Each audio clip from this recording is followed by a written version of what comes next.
Após última reunião em São Paulo, Flamengo encaminha a contratação do zagueiro Léo Ortiz. CBF divulga a tabela e Mengão conhece adversários do Campeonato Brasileiro 2024. Empresário de Gabigol abre o jogo sobre futuro do atleta.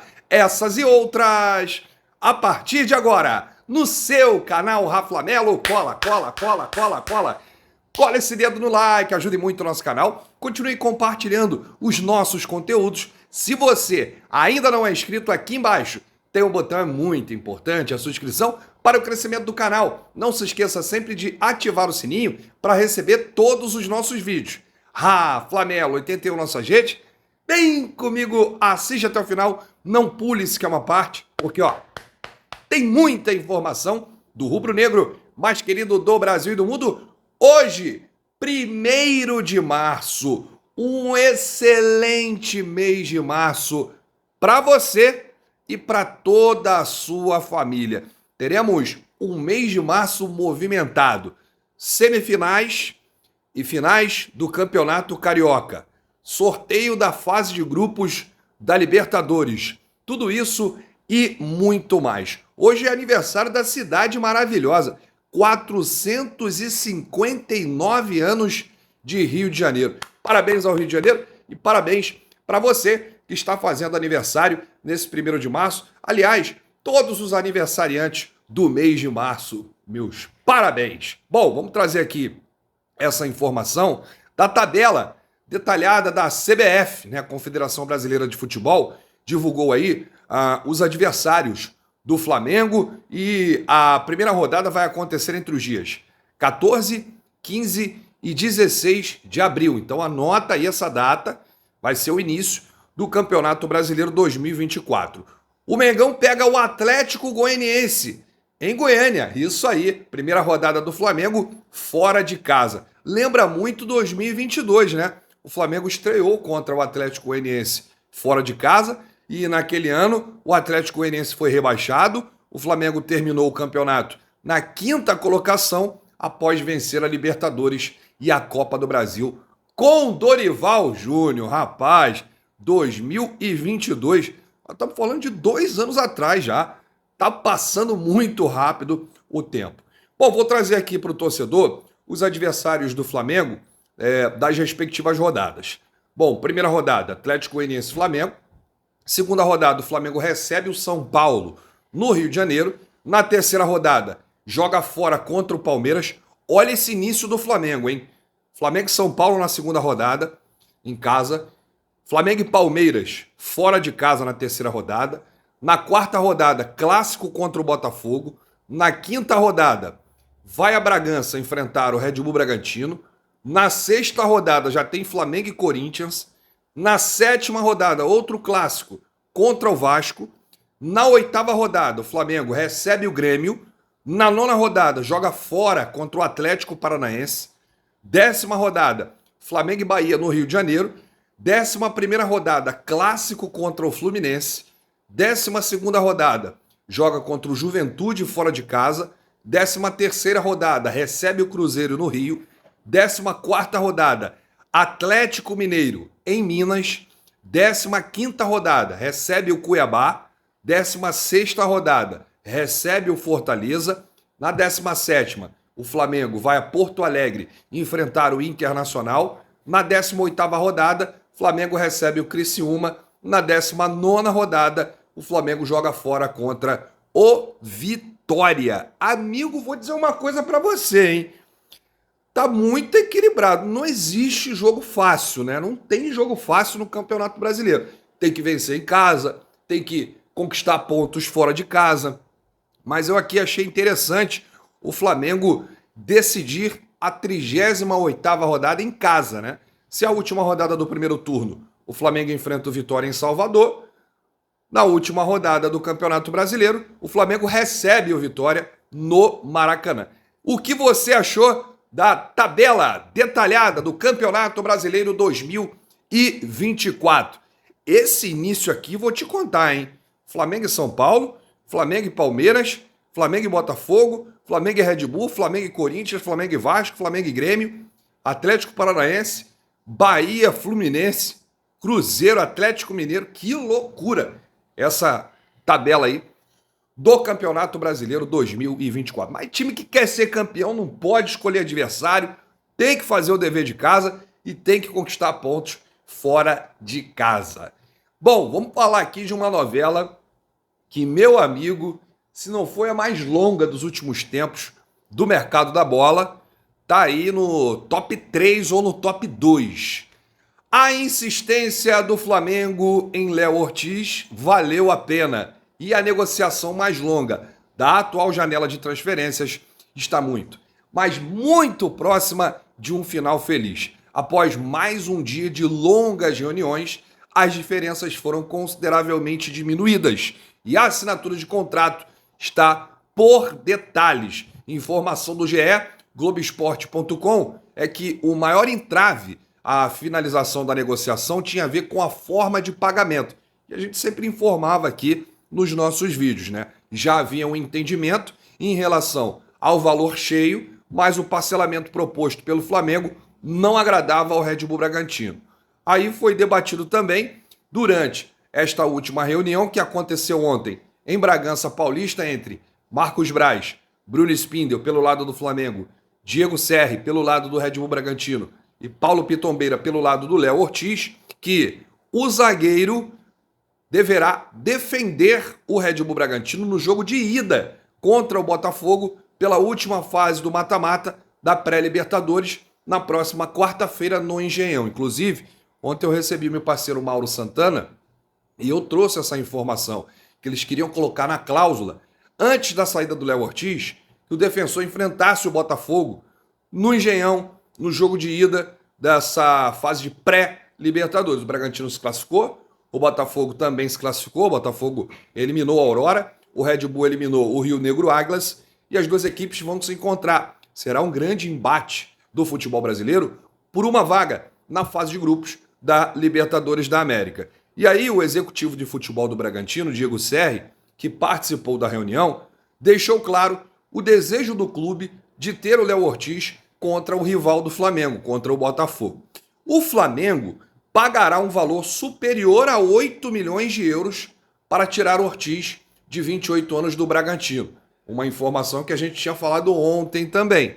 8 milhões e meio de euros é o valor que o Bragantino queria. O Flamengo aceitou pagar. Teve lá a resposta do financeiro. O financeiro deu o aval para o Flamengo fazer essa movimentação milionária, 8 milhões e meio de euros. E aí, os clubes se acertaram, inclusive, na forma de pagamento. E alguns detalhes burocráticos precisam ser resolvidos para, então, a assinatura de contrato. Uma parte importante da informação do GE é essa aqui, ó. Léo Ortiz foi figura fundamental, para o acerto. Desde o ano passado, verbalizou seu desejo de defender o Flamengo. Para viabilizar o acerto, formalizou que abriria a mão dos 25% que teria direito em uma eventual transferência. Ou seja, até isso, o Léo Ortiz ajudou na negociação, porque o Bragantino não estava abrindo mão desses 25% em uma negociação futura. Paulo Pitombeira, empresário do atleta, foi outro, com participação importantíssima. Ele quem costurou a negociação e participou de reuniões quando Marcos Braz e Bruno Spindel estavam na Europa para contratar Matias Vinha. Pitombeira, quem conseguiu trazer Serri para as conversas no momento em que os paulistas pareciam intransponíveis. No início do interesse do Flamengo, quando o Flamengo comunicou ao Bragantino o seguinte: olha, a gente quer a contratação do Léo Ortiz, foi um pedido do Tite. No início, o Bragantino não queria nem conversa com o Flamengo. E aí, o empresário do Léo Ortiz, o Paulo Pitombeira, entrou na parada e aí começou a explicar: olha, é um passo importante na carreira do Léo, ele pode chegar mais rápido à seleção brasileira, pode retornar à seleção brasileira, trabalhar com o treinador que o convocou na amarelinha, o Tite. Foi um pedido do Tite, uma projeção enorme. Nós estamos falando do Flamengo, uma visibilidade, vai disputar todos os títulos da temporada. E aí tudo isso pesou, porque o Léo Ortiz, quando soube do interesse do Flamengo, de cara deu sim. ele de cara aceitou esse projeto. Bom, a assinatura do contrato entre as partes está por detalhes. Léo Ortiz, Matias Vinha e De La Cruz, os 3 reforços do Flamengo na primeira janela de transferências, caso seja confirmado o Ortiz nas próximas horas. E aí, minha opinião, né? Eu não acredito que chegue mais reforços até o dia 7 de março. Nós estamos no dia 1º de março. Dia 7, fecha a janela de transferências. E aí não pode mais chegar ninguém. Então, deixa aí nos comentários o que você acha dessa contratação, né? Caso seja confirmada, né? A gente sempre coloca no caso seja, né? Porque já tivemos muitas reviravoltas nessa situação do Léo Ortiz. Ah, falou, você acredita que vai acontecer outra reviravolta? Não, porque a primeira vez que o Flamengo tomou as rédeas e foi in loco, né, negociar, sentou com o Diego Serri, olho no olho, ó, a gente veio do Rio para resolver a parada, é gelo no sangue, é isso, isso, isso e isso. E o Flamengo encaminhou a contratação do zagueiro Léo Ortiz. E a gente aguarda agora a assinatura de contrato, né, para o clube preparar aí a papelada e tudo mais e fazer o anúncio do 3º reforço do Mengão para a temporada. Eu vou trazer aqui um comentário do excelente jornalista Mansur, que trabalha no Grupo Globo, e ele falou isso no Sport TV em janeiro, no Troca de Passes. Um comentário que ele fez sobre o Léo Ortiz e disse o seguinte: é uma definição importante sobre o 2024 do Flamengo, a contratação do Léo Ortiz. Se você pega o que o Flamengo tem hoje como opções de linha defensiva, todos os jogadores possuem suas virtudes. Mas para o que, em geral, o Tite pretende como modelo de jogo, falta uma qualidade maior na saída de bola. E essa qualidade na saída de bola você tem no Léo Ortiz. Aliás, uma outra situação. Eu não tenho a menor dúvida, caso seja anunciado tudo certinho, que o Léo Ortiz será um dos grandes capitães do clube de regatas do Flamengo. O Léo Ortiz é um xerifão, tem muita personalidade. No Red Bull Bragantino, ele é o capitão. E no Flamengo, ele, de repente, se chegar no início, não deve ser o capitão, mas ele vai adquirir isso, porque ele tem voz ativa, ele é um líder dentro de campo, ele tem um espírito competitivo enorme e eu não tenho a menor dúvida que ele vai comandar o sistema defensivo ali com as suas atitudes. Quem viver, verá. Depois vocês podem me cobrar. Bom, vamos falar aqui do Gabigol, porque o assunto está rendendo, eu não estou entendendo nada. Estão falando aí que o Bahia quer a contratação do Gabigol, o Grupo City, de novo a mesma história. Bom, tinham falado também de clubes europeus de olho na situação do atacante. Eu já tinha falado sobre esse assunto e eu pensei que já estava encerrado. Mas não. Eis que surge o empresário do atacante, Júnior Pedroso, que é quem responde pela carreira do atleta, e abriu o jogo sobre o futuro. E disse isso aqui, ó. Não tem sentido o Gabigol fazer qualquer movimento de mercado agora. O Gabigol não vai sair. O Gabigol está focado na temporada de 2024. Ele vai cumprir o seu contrato com o Flamengo até o final e esgotar as últimas possibilidades de renovação com o rubro-negro. Então, gente, quando você ouvir assim, olha, o clube tal quer o Gabigol pode ir pro clube tal, é tudo historinha, balela, não acredita. Eu já venho falando aqui há um tempo que, mesmo sem conversar para uma renovação, a tendência, gente, é o Gabigol cumprir o contrato até dezembro. Ele é jogador do Flamengo, ele tem que cumprir o contrato. E o Flamengo não quer vender o Gabigol. Muito pelo contrário, o Flamengo vai conversar com o atleta na hora certa, né? O Flamengo é o seguinte, decidiu que a melhor política é esperar o desempenho do Gabigol durante a temporada para saber se renova ou não o seu contrato. Apesar de estar no banco de reservas, nesse momento, a diretoria não pensa em negociar o jogador e nem abrir mão do mesmo. Ou seja, o Gabigol está ali, hoje ele está reserva do Pedro, mas ele pode ter aí uma reviravolta, reconquistar a titularidade, começar a fazer muitos gols e aí ser valorizado novamente. Aí cabe o Flamengo sentar e conversar com o staff do atleta para uma renovação contratual. Digamos que o Gabigol não consiga dar a volta por cima. Não é o que a gente quer. A gente espera que o Gabigol volte a ser aquele Gabigol que a gente conhece. O Flamengo tem todo o direito de chegar no final do ano e falar assim, não, olha, não rendeu o esperado, nós não vamos renovar e não vamos aceitar a pedida do staff do atleta, que está pedindo muito para renovar. Só que hoje o Gabigol é reserva. Como é que você vai pedir muito? Você vai pedir muito se você for o titular, o artilheiro, o decisivo. Só que futebol é momento, né, gente? Então, nós estamos falando de um Gabigol de 2024, não é o Gabigol de 2019. Então, o Flamengo vai esticar a corda, o Gabigol vai esticar de lá, eles vão conversar. Se acertar, beleza. Se não acertar, também beleza. Agora, nesse momento, não existe nada sobre saída de Gabigol, interesse do clube A, do clube B. O que os clubes podem fazer com essa situação é observar.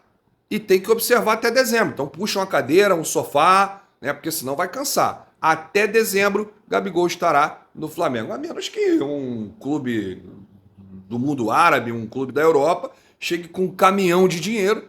E aí, se for bom para o Flamengo e se for bom para o atacante, aí pode ter algum negócio. A gente nunca pode cravar que, olha, o Gabigol vai cumprir até dezembro, não vai sair. Existem reviravoltas no futebol. Então a nossa informação é essa, inclusive com a palavra do empresário do Gabigol, Júnior Pedroso. O Gabigol está focado, quer cumprir o seu contrato com o Flamengo até dezembro e no momento certo a conversa sobre a renovação vai acontecer. Você renovaria com o Gabigol ou não? Deixa aqui nos comentários, pergunta fácil, hein? Não, brincadeira, não é pergunta fácil, a gente sabe o tamanho do Gabigol, a importância, é ídolo, é decisivo e está passando aí por uma fase. É só uma fase. Bom, eu volto a qualquer momento com novidades do rubro-negro mais querido do Brasil e do mundo. Se você chegou até aqui, é muito importante o seu like. Ajuda demais os nossos vídeos, ajuda demais o nosso canal. Não se esqueça sempre de ativar o sininho para receber todos os nossos vídeos. Flamengo 81 nossa gente, bate no peito e diz: isso aqui é Flamengo! Valeu!